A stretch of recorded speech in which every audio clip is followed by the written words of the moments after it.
the powerful accountable from Washington, D.C. to right here in southern New England. This is 10 News Conference with Gene Valicenti. And good morning. Well, we have a week's worth of radio and TV coverage to recap the bridge politics dominating the news for weeks now. The governor, DOT Director Peter Alviti, and Providence Mayor Brett Smiley all taking my questions and your questions on WPRO this week. Let's begin with Governor McKee, who wanted to be told about the danger that Friday, not Monday, but who still has the director's back and who sent the top aide to DOT not to second guess him, but to help out, and who is working on a web page to tell you how long it will take to cross the bridge at certain times of the day.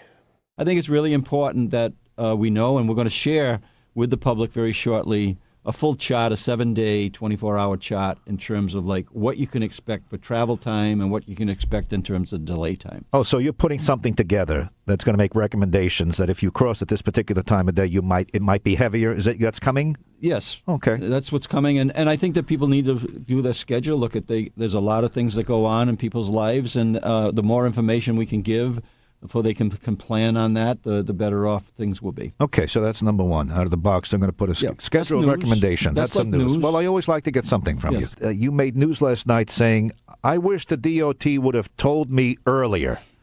Now, Peter Alviti told me he found out on Monday. There's a DOT director found out on Monday. He gave me the specific times. And then the first thing he did was call you, and then the bridge was closed shortly thereafter.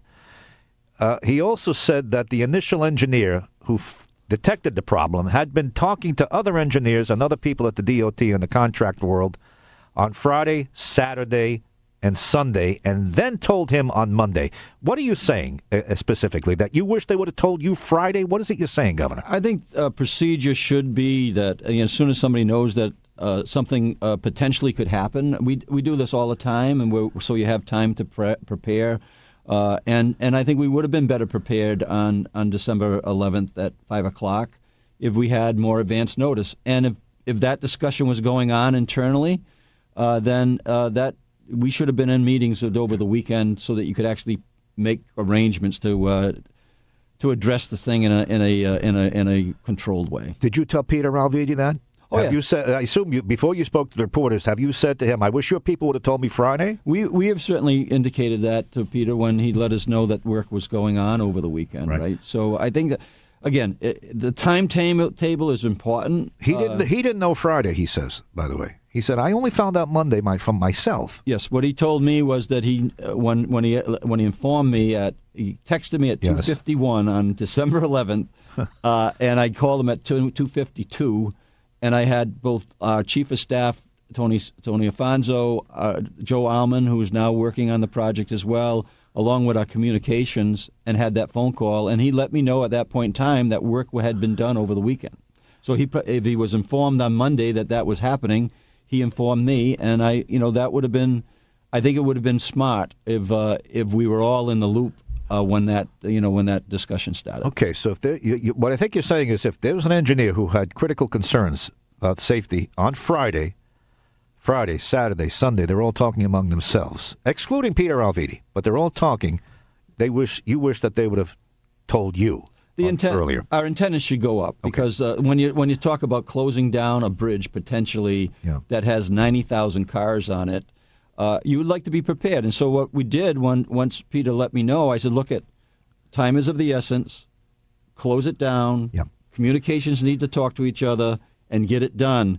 And then later in that evening, I brought together a number of parties to talk about what we should have been doing over the weekend. All right, now what are we going to do? I was on the bridge the next morning, and then we had a press conference just a few hours later. Do you still have faith in the DOT leadership? I do. They have your backing, the absolute 100% support today in the morning on the radio? I do, and I don't want it indicated because, look, Joe Alman is a very accomplished administrator, ran a town, Lincoln, extremely well, a police officer.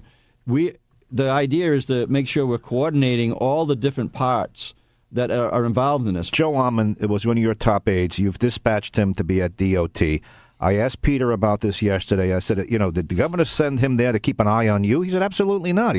There's a lot of different elements in this, and he's going to oversee all of it as kind of the fix-it czar. Yeah. And you told me before we went on the air that it should not be implied that he's over there to keep an eye on anybody. No, it's meant to coordinate, just like we're saying, multiple departments that are going to have to be engaged in this. Peter's going to be very involved in the whole administration of that, and we're going to make sure that, again, we're going to fix it, we're going to get it done right, and we're going to keep people safe. Rhode Island DOT Director Peter Alviti telling me his bridge people, private inspectors and contractors, had been aware of the problems that Friday, December 8th, before telling him Monday. That's the timeline, before he told the governor.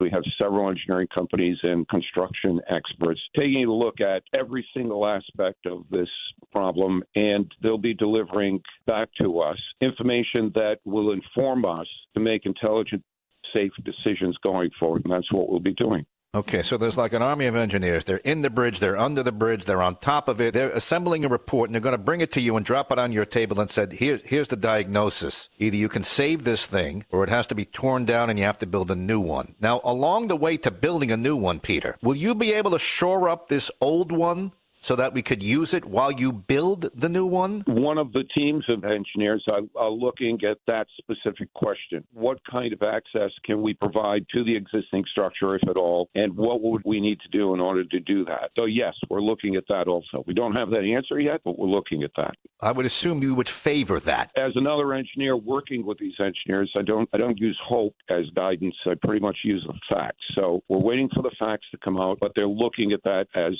one of the potential options, yes. Okay. Now, there's several investigations. You got the House Oversight Committee, by the way, they're forming 27 people, eager politicians. I want to get you on the hot seat, and they want to pepper you with questions. You know that's coming. Your thoughts on that? I mean, here I am today. There I'll be when they call. I welcome any of the questions that they have. We've been meeting with legislators. We look forward to the airing of these questions that people have. We understand how difficult it's been for many people, and that's why we're working 24/7 to find a way to fix a bridge. It impacts many areas of the state, many people's lives on a daily basis. Now, the governor has sent Joe Almond over there. He's one of his top aides, and he sent them to your department exactly to do what? Do you have to talk to Almond every day and show him everything you have on your table? What is he doing there? He has a law enforcement background. What is his role, and what is he doing with you so far, Peter? Joe is leading up the cross-agency response to the Washington Bridge. This has many dimensions beyond just fixing the bridge, and we welcome this kind of support from the governor's office and from Joe to be able to better respond to the other dimensions, the emergency management, commerce issues, the coordination, and clear communication. He's helping with all of those things, and we welcome that additional support. To the outsider looking in, did the governor send him over there to keep an eye on you? To double check everything, Peter? That's a fair question. What's he doing there? The governor sent him over to help, to, as I said, lead the cross-agency responses, to be able to better communicate and better coordinate with all of the other various entities that this is affecting, so that we can, at DOT, concentrate on getting the job done and design and build the new bridge or the renovations to the bridge. I mean, is he in your office? I want to see that. Let me see that before you send it. No, absolutely not. We coordinate on a daily basis as issues come up that are in those other dimensions that he's helping us with. He's helping us solve those issues. With regard to these emails that several media agencies have demanded, look, there's 600-700 pages of these things. This could go all over the place. The people appear to want to know, when did you find out about the emergency? Specifically, when did you find out, and what did you do the moment you found out? Why don't you tell me now? I don't have to read. I don't have to search through the emails. Yeah. I mean, you may say to me, I've gone over this, but specifically, Peter, when did you find out? What did you do? What action did you take? Yeah, I found out on Monday, midday, on Monday, December 11th, when a team of engineers came in to meet with me to deliver the news or their findings that they worked over the weekend 24/7 to develop an understanding of what the problem was and what the magnitude was and what our options were. Once they sorted that out, they came to me at midday on December 11th and with a recommendation that the bridge should be closed. Now, these are a group of highly professional, highly educated structural engineering experts who presented me with information that was very evident that we should, for safety reasons, close the bridge. I immediately, upon finding that out, within 5 minutes of them first coming into my office and delivering the news, called the governor and notified him. And we discussed it. We collaborated on it and reached a consensus that the right decision for the safety of the people of the state was to close the bridge. Not an easy decision, but it was the right one. You found out on the day that you told the governor and you ordered the bridge shut down. Everything Monday? Within minutes of notifying the governor. That's when I found out, yes. You didn't find out the Friday before, the Thursday before, and these emails are not going to show that? The first word you got that we got a critical situation is midday, Monday, December 11th. I said it early on, the sequence. An engineer out at the job site noticed this on Friday. He reached out to his supervisor. That supervisor reached out to other project management team and other engineers. Other consulting companies and experts were called in over the weekend by those engineers to make sure that whatever recommendation they gave to us was the safe one, the proper one, an accurate one. They worked all weekend looking at the plans for the structure to determine what the effect of the defects that they found were. They analyzed them. They did calculations to determine the safe loads of those bridges and what recommendation to make. They came to a consensus and presented it to me on Monday. This is a fine point, but all these people who were working on Friday and the days leading up to the weekend, are you aware that they're working on all of this? Are you aware of something's going on with the bridge Friday? No, but this standard practice. This goes on constantly at DOT. Bridge engineering group is called out from time to time to make these assessments on a daily basis. And they do that. That's what their division is designed to do. That's what the process is set up to do, to identify problems, to analyze them, and then to make recommendations when they have all of the facts. And that's what happened here. Oh, so that's important to know. Peter Alviti is not faulting that group of engineers who didn't tell him until Monday. He made that pretty clear. It's the governor who's taking exception and saying that he should have been told on Friday. Well, we know the U.S. Attorney's Office is investigating on the federal level and coming soon to a hearing room near you, legislative oversight, a hearing with a cast of 27 eager politicians looking for answers. NBC 10's Gabrielle Caracciolo spoke with the House leadership on that. Gabrielle? Gene, state lawmakers are hoping to start those oversight hearings on February 12th. They say there are lots of questions the Department of Transportation needs to answer about this Washington Bridge closure. 100% legitimate question. Where is the money going to come from? This isn't a simple matter of changing a couple of projects around and getting the asphalt laid down on this strip of highway with potholes. This is the potential rebuild of an entire bridge that cuts half of our state off from the other half. House Minority Leader Representative Michael Chippendale says he's concerned there's been money wasted in the past. Although we do have one of the highest road maintenance fees in our gas tax, we clearly haven't been using it to maintain our roads or bridges because, well, they're falling down. Where we are, what we're doing, who's investigating it right now, what are the outside agencies, what are the outside engineers looking at, and where we're going to go for the future. Those are some of the questions top Rhode Island lawmakers plan to ask Rhode Island transportation leaders. Joint state House and Senate oversight hearings into the Washington Bridge shutdown are expected to start February 12th. One of the things we've been hearing a lot is that the engineers are currently working on some of these reports. We don't know what those recommendations are going to be, and we're not going to have them until the end of February, beginning of March.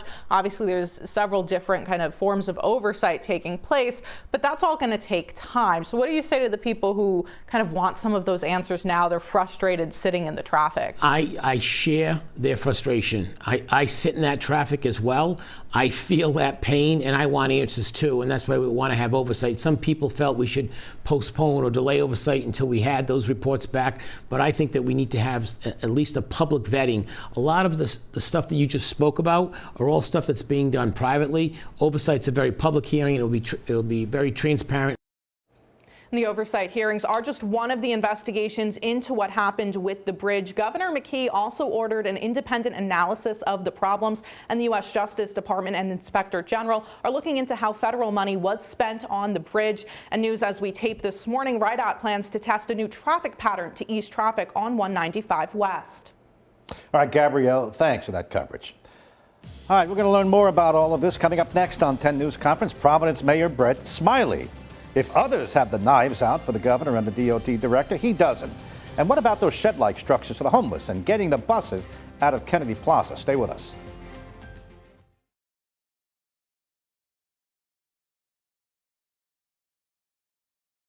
Thank you for turning to 10, your news leader. 10 News Conference with Gene Valicenti continues right now. Busy week. Providence Mayor Brett Smiley was also on the radio on WPRO with me Wednesday, talking about the homeless, RIPTA, and the bridge. We've been told by the Housing Department, by Secretary Pryor, that the shelters will be in place in approximately March. So they're coming, and the location has already been determined. They've been looking for a site for quite some time, so I don't think they're going to consider a new site at this point. They are currently working on the site right now. They're clearing the site. They're running sewer lines, power lines, and water lines. And so there's some infrastructure work that has to happen to begin before they can actually put the shelters down. But that work is underway, and our expectation is that it's around March that those are ready to be occupied. It's $3.3 million to set up 45 pallet shelters. They're basically a shed-like, it's like a dark garden shed. You see it at Home Depot, but it's insulated. And it's going to be wired for electricity. It will not be plumbed. There's no bathroom in there. You have to go to a central bathroom. Now, Mayor, practically speaking, 3 o'clock in the morning, guy wakes up. He has to go to the bathroom. You think he's going to walk to the central bathroom in that little village you're setting up? You think that's going to happen, Mayor? I do. I don't think so. I'll be honest. Give you an honest answer, Mayor. I don't think it's going to happen. Yeah, I disagree. I mean, the provider that's staffing this site is going to work off of the list of people waiting for shelter beds. We know that many of these folks either will be or had been living in encampments, either in Providence or elsewhere in the state. And, to be fair, Gene, the folks who are living in encampments aren't going to the bathroom inside their tent either. I didn't say they go inside, Mayor, but it's very easy. You come out of your tent, you go right there. I think because it's 3 o'clock and it's cold in the morning. Let's be practical and honest over here. By the way, I'd like to give them a trailer. If we're going to spend this kind of money, you could write down the RV on Route 2. You buy them a trailer with a bathroom and a kitchen in it. If we're going to spend it, give them the trick. Give them that. The fact that there's going to be running water and proper facilities, even in a centralized location. This is a very small site. I'm confident that these residents are going to be using that facility, and there's also going to be staff there 24 hours a day. The provider who is in charge of this site will be on staff 24 hours a day, and so this is, I think we've talked about it. I don't think people should be aspiring to live in these, you're calling them sheds, these tiny homes. I don't think that this is our aspiration for our residents either, but it is better than sleeping out on the streets, and it is worth trying. And so in light of that, I've been supportive of it. We'll see how it goes. We're going to monitor it closely, make sure that it doesn't become a problem for the neighborhood, and make sure that we hold the provider accountable to providing the services that they've said they're going to provide. And this is a reputable provider, and they've done a good job with helping people get into the pipeline for more and more independent living and permanent housing. RIPTA's board approved $18 million for planning and the beginning of the design of this new bus depot to get the buses finally out of Kennedy Plaza, which I think is a great idea. You want the buses out of Kennedy Plaza? Absolutely. Long overdue. I've been anxious for this step to have been taken. Okay. Now, have they told you where the site is? Because there was a buzz. The governor told me, and Senate President Ruggiero supports a parcel of land off the service road off 95 North between Point and Broadway that was freed up with the relocation of the highway. Is that the site? Do you believe that's a good site? So my understanding, I know that site is being considered, but it has not yet been committed to. And part of what the contract that got signed yesterday is going to do is evaluate whether that site actually works.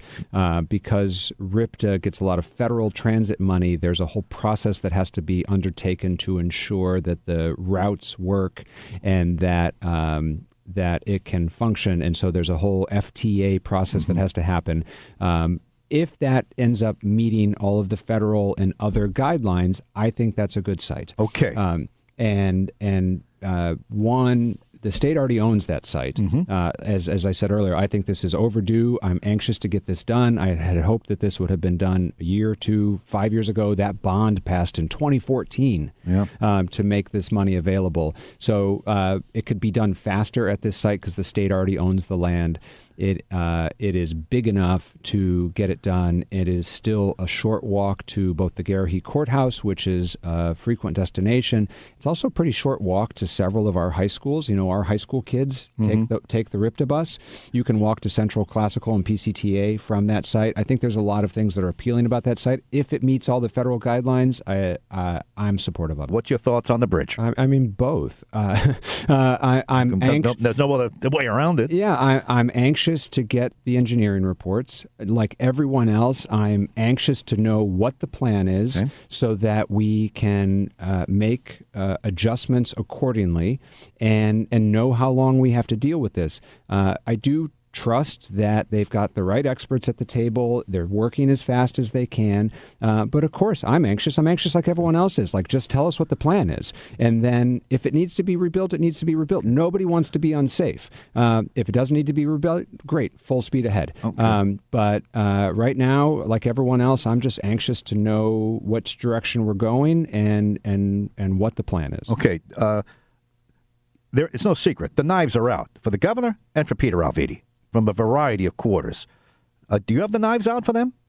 I don't. I'm not a bridge engineer, and neither is the governor, by the way. I think what's so frustrating about this is that most of us, I suppose there's some bridge engineers that might be listening today, but most of us don't have the skills. I don't have the skills to tell you what needs to happen to make that bridge safe and to construct it properly. And so, I'm reliant on information from someone else. And so I'm anxious to get it.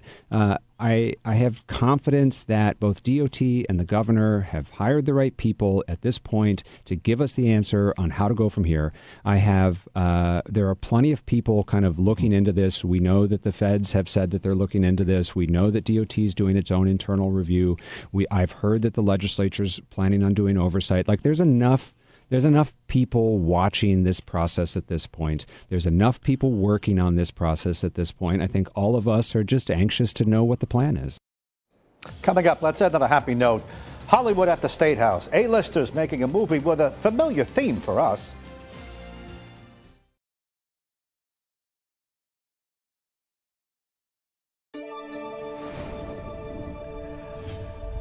Well, if the audience for the movie is as big as the one for the State House press conference announcing it, Hollywood has a Rhode Island-made hit on its hands with Woody Harrelson, Jamie Lee Curtis, and James L. Brooks set to shoot a film with a familiar plot for us. I have one for the governor and lieutenant governor, and I promise I'll get them for everybody. With lots of laughs as the Rhode Island Film and TV office and state and community leaders welcome the cast of Ella McKay. As we're celebrating a tremendous collaboration and a gathering of the nation's finest artists as they embark on a new 20th Century Studios production of Ella McKay. The film follows a young politician, Barbie's Emma Mackey, who juggles family issues and work life as she prepares to take her mentor's job, the state's longtime incumbent governor. Emmy and Academy Award-winning director James L. Brooks is directing the film. Some of his legendary work includes The Mary Tyler Moore Show, Taxi, Broadcast News, and of course, The Simpsons. What I need for this film is to represent America in sort of the best sense possible. And we looked at a lot of places, and I'm so glad we're here. Legends Woody Harrelson, who had a little bit of fun while the governor was taking questions about the Washington Bridge closure, and Jamie Lee Curtis also star in the film. Curtis said the SAG-AFTRA union strike limited opportunities in California, bringing them to the Ocean State. If you don't want all the revenues and all of the teamwork and work and support for all of the parts of the movie business, if you don't want us to leave and go to places like Rhode Island, then you have to create tax incentives for the people in California, or we're going to come here. Feinberg says filming begins on Monday across the state, but mostly here in Providence. And everyone from state leaders to the production crew and cast are excited to see this film come to life. In Providence, Tammy Talkbadalaya, NBC 10 News. That's a wrap. See you next week.